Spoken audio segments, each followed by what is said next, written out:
Welcome to the Your Illini Nation pregame show live from East Lansing, Michigan. I'm Bret Beherns along with Derek Piper from Illini Inquirer as we are getting set for a top 20 showdown here today in the Mitten State between number 12 Illinois and number 19 Michigan State. And Derek, it's a game I feel like both teams need. Michigan State trying to further cement its case for the NCAA tournament, which they're going to be in at this point, but a seeding element for them. Maybe a little bit of an outside shot at a Big Ten title. Illinois still clearly in the hunt for the Big Ten championship regular season title. They are a half game back entering today. How do you look at this matchup with both teams really, I feel, in a position where they could use a win? There's a ton to play for today. When you look, both teams have a grueling stretch here in the last 5 games of their season and playing a lot of tough opponents. Illinois obviously got Ohio State next week, then on the road at Michigan. And Michigan State is looking at this as an opportunity to nudge their way back into the Big Ten title conversation, because if they win, all of a sudden, you know, they're 10-5. Illinois has 5 losses. Purdue and Wisconsin going to play each other again, so one of those is going to take a loss, and it could get interesting. I mean, Rutgers is playing at Purdue tomorrow. Who knows? With that team being the hottest team in the league, maybe they pull one off. So Illinois on the other side, certainly trying to get back on the, you win today, you're tied for first place in the Big Ten. So neither coach was very happy at all with their teams, feeling like both felt like they got punked on the road. Michigan State losing at Penn State, Illinois, of course, at Rutgers, and got killed on the glass and just did not have any life or fight. So I think that we know what it's like when these two teams get together. It's a very physical, tough battle, and I think both will be schooled up for a bare-knuckle brawl. This might look like a Pizza Hut parking lot here in about an hour. Yeah, I did actually go to the Pizza Hut parking lot in East Lansing. It was my first stop of business when I got in town. Just whatever. It was fun. I loved Brad Underwood's comments yesterday to the media. He was chippy. He was ready to go, calling out his team for effort, which we've seen before this season. After the Maryland game, he called out his team. It's happened several times this season, and they responded after that game. We'll see what they can do moving forward here today.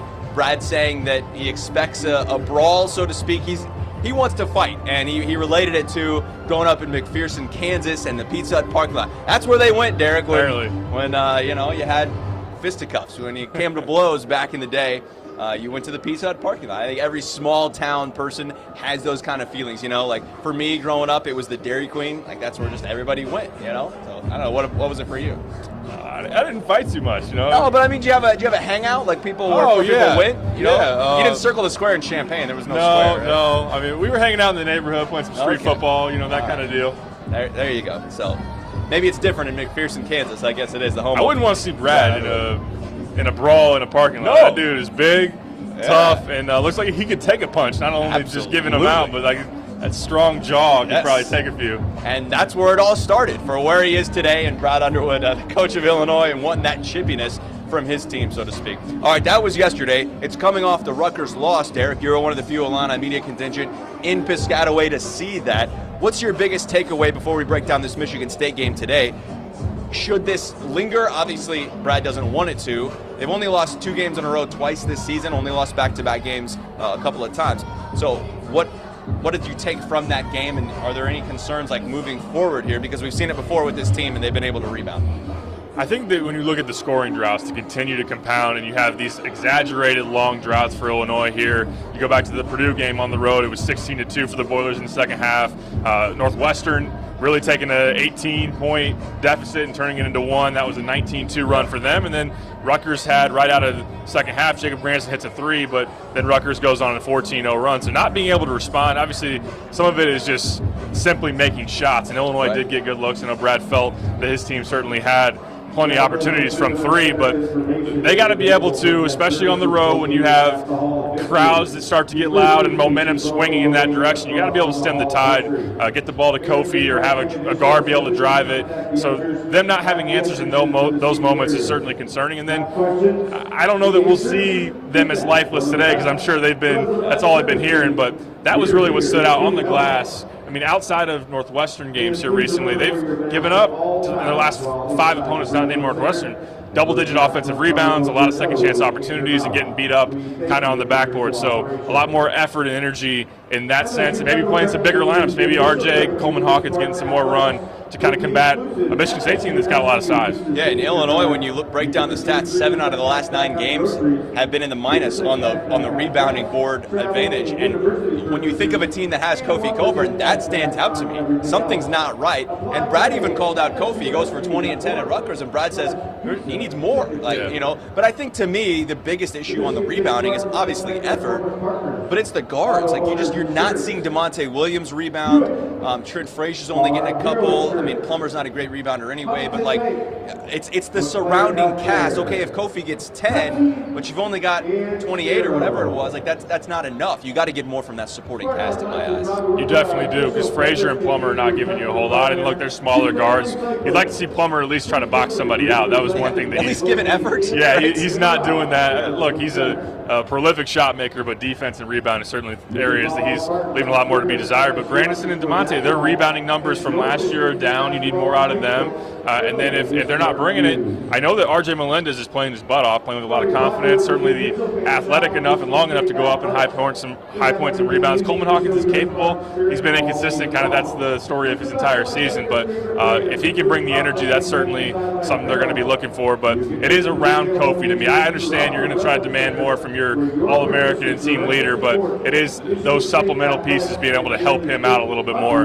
They need to do that today for sure. Yeah, and when Brad Underwood is questioning the effort, in my eyes, that's the rebounding problem in a sense. And if this team's not rebounding and it's not making threes, it's a recipe for losing at Rutgers. Which, look, I know a lot of Illini fans on Twitter, which, okay, that's a small majority of Illini fans, right? Some people all concerned. Look, they lost to a really good team at Rutgers.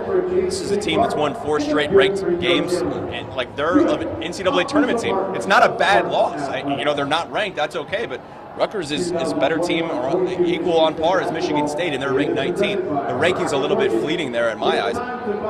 You're going on the road in the Big Ten. It's going to happen. But my bigger question now is, how do they respond? Okay, you lost at Rutgers, you got your butt kicked. How do you come back today and respond from that? And that will be the case to me in how they go forward here. Because ultimately, Derek, this team wants to start peaking and playing better. And that's what we saw last year. The team was playing really, really well down the stretch, that 15-1 stretch, and they couldn't lose. Legit, couldn't lose in a sense. And they're not doing that right now. So to me, that's the bigger thing that stands out, is they need to make some positive momentum here. There's only 5 games left in the regular season. Time's running short. You've got to play and start hitting that peak right now. Yeah, it's time to start thinking about the end game of the season, not just, I know a lot of focus on the back and forth in the Big Ten title chase, how far are we out, and certainly you should be focusing on that because it's a big deal to put a banner in your rafters if you certainly can, but just that time of year where you're 4 weeks away from being in the NCAA tournament, and you got to start progressing to where you're playing your best basketball this time of year. And I just have been a little discouraged about the way Illinois has responded to get punched in the mouth. I think they will get punched today. Yeah. And Northwestern, there was just a lack of urgency there when Northwestern was building that comeback. It's do you guys realize do they care? Yeah. Where's the urgency? Where's the okay? We got to flip the switch here. Where's the leadership? Who's going to say okay? This is not going to happen? And that certainly didn't show itself against Rutgers as well. So I think them being able to respond to teams coming out and trying to punch them, and just showing like you care enough when it's mid-February and every game counts now. Every single one. We don't know. Will Purdue run the table or Wisconsin? Every game is very, very valuable at this point in the season. Yeah, and that was at home against Northwestern. I think that was a concerning thing to me. If you don't care at home, you're certainly not going to care on the road. Yeah. And that showed its ugly head Wednesday at Rutgers. And to me, the other big thing, Derek, here is, okay, yes, you're still in the Big Ten title hunt, and that's great. But there's 6 teams right there in the hunt. You got to start thinking about Big Ten seeding here for the tournament at some point. You don't want to slip into that Thursday game and have to play an extra game if you don't have to. And look, I know that the coaches don't necessarily care about that. That's us on the periphery to think about. But with so many teams bunched up there at the top, if you lose a couple of games, you could slide into that Thursday and then not have as good of an advantage having to win 4 instead of 3 to try and win a Big Ten title. Yeah, absolutely. I mean, there's a way this weekend can shake out. If Illinois were to lose this game, if Rutgers were to win at Purdue, all of a sudden you're like 5th. Yeah. I mean, you're sliding down that board, and to me, that's concerning in that sense. Right, and Wisconsin would have 4 losses, Ohio State 4 losses. You would have 5. Rutgers would have 5, Purdue would have 5.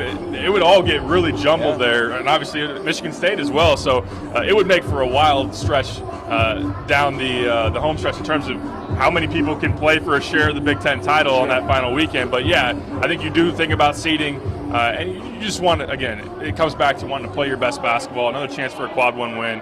And don't slip down that seed line, because I know the loss to Rutgers, you didn't really drop too far in the net, but you're now on that 4 line. You don't want to get to a 5 and just keep progressing up. You'd hope for a little bit of an upside, maybe an upward push to a 3 seed, not play that 1 seed if you do get to the Sweet 16. Yeah, and I know a lot of fans want to stay out of that 5 seed in the NCAA tournament as well. That's got danger written all over it for so many people playing the 12. And hey, look, that's what makes March Madness fun. For Illini Nation, I think a little too soon after that Loyola second round exit last year. You talked about getting punched in the mouth. That's literally what happened to Ayo Dosunmu last year in this building. I would expect Illinois to remember that and come out and fight for that. Michigan State traditionally a scrappy team, and they're going to want to mix it up a little bit in that. So literally, punched in the mouth. Like this was the game last year where Ayo went down with that broken nose, and I mean things changed then. Illinois was able to overcome that and played pretty well this season without Andre Curbelo, and we've had those talks of like, okay, are they better with Andre Curbelo on the bench, or how do they mix that in? More importantly, they're better at the ceiling with Andre Curbelo in the game. But as we come full circle back here to East Lansing, Michigan State's showing that they're gonna mix it up and try and scrap as much as possible, no doubt about it. Yeah, absolutely, and they've done a really good job. The best team in the Big Ten, really through Kofi's career, of making things tough on him. I was looking. He's played in 3 games against the Spartans and averaged just a shade under 10 points a game. So in contrast to some of these other teams where he has a clear size advantage, physicality advantage, Michigan State can throw length at him. Bingham is one of the top shot blockers in the Big Ten. And they just have front court depth. So when they put some fouls on certain guys, they're not necessarily afraid to then not play physical with them. So last year here, Kofi didn't get it done at the free throw line. He went 3 for 11 at the line. He's going to have to make some free throws because they are going to be physical with him. And it will be interesting to see the way that they call this game. It always is that way when you talk about these type of teams. But, yeah, he's going to have to be ready for that. And really, I mean, it's what Michigan State does. They're going to scrap. They're going to be physical. They're going to hit the glass. And, yeah, I think that Andre Curbelo getting in the lane is certainly a key. And Michigan State, whether they're going to guard Kofi one-on-one is going to be interesting, because then all of a sudden you don't have the kickouts that are open, and Illinois is going to have to do some things different to get some shooters open, and that's certainly an interesting thing to think about, and that's why Curbelo in the lane is certainly important. All right, before we get Derek's prediction here as we wrap up on the Illini Nation pregame show, it was a close game in Champaign about 3 weeks ago. What do you take from that matchup going forward here as we get into these repeat games and performances? We saw Illinois blow out Rutgers by 35 and then lose in a game by 11 that was really more out of hand and down by 23 with 6 minutes left. I think it showed Illinois did a really good job of keeping Michigan State out of transition, and that's such a key for them with their offense, because when they get bogged down in the half court, they have challenges of getting shots because they don't have a whole lot of guys that can go get one, or Bingham's not thrown into the post and let him go to work type of guy. So they want to get up and down. Gabe Brown is certainly very, very athletic and not a guy you want to see an open floor. Max Christie, they want to get him some quick hitters in rhythm and not have Trent Frazier plastered to his side, which Trent did a really good job. And Max Christie went 1 of 8 or 1 from 9 from the field. So limiting them to 13 fast break points. You look at some of their best showings here of late. They won at Madison with 21 fast break points. They blasted Michigan in this building a couple of weeks ago, 28 fast break points. So if you can keep them out of transition, of course, you're going to have to not turn the ball over for that to be the case. That was certainly encouraging. And I think that sticking to Max Christie, rebounding, that whole type of deal is certainly important. And to beat them without Kofi Coburn was very impressive. And you got to be able to do some of those similar things to have success today. All right, rebounding, of course, on the top of that list, along with turnovers for Derek. What do you got? How are you thinking? Illinois actually 2-point favorites on the road today. I was a little bit surprised by that line coming in, just with what Illinois is coming off of. What do you think? What do you got? I think both teams are going to be ready to play. I think both coaches will have them ready to scrap and fight. I just think Illinois ultimately is the more talented team. I know you're in a tough environment. It is going to be a tough spot to bounce back, but I think Illinois outlasts Michigan State at the very end. I have Illinois 69, Michigan State 66. I just think they have more talent. Maybe a couple more shots go down today, and I just like their offensive talent more than Michigan State. Okay, I'm going to go a little bit lower scoring than that. I'm taking Illinois 65-63. I think it's going to be a grinded-out, scrap kind of battle. Free throws come down to the end. We'll see what Illinois can bring to the table today and try and have a better performance than they had in Piscataway on Wednesday. All right, Derek, what do you got on the site here leading up to tip-off in 28 minutes here in East Lansing? I got my full breakdown. Went through my keys in a pick. Joey wrote about the Pizza Hut brawl and just kind of Underwood pushing the buttons to try to get a response.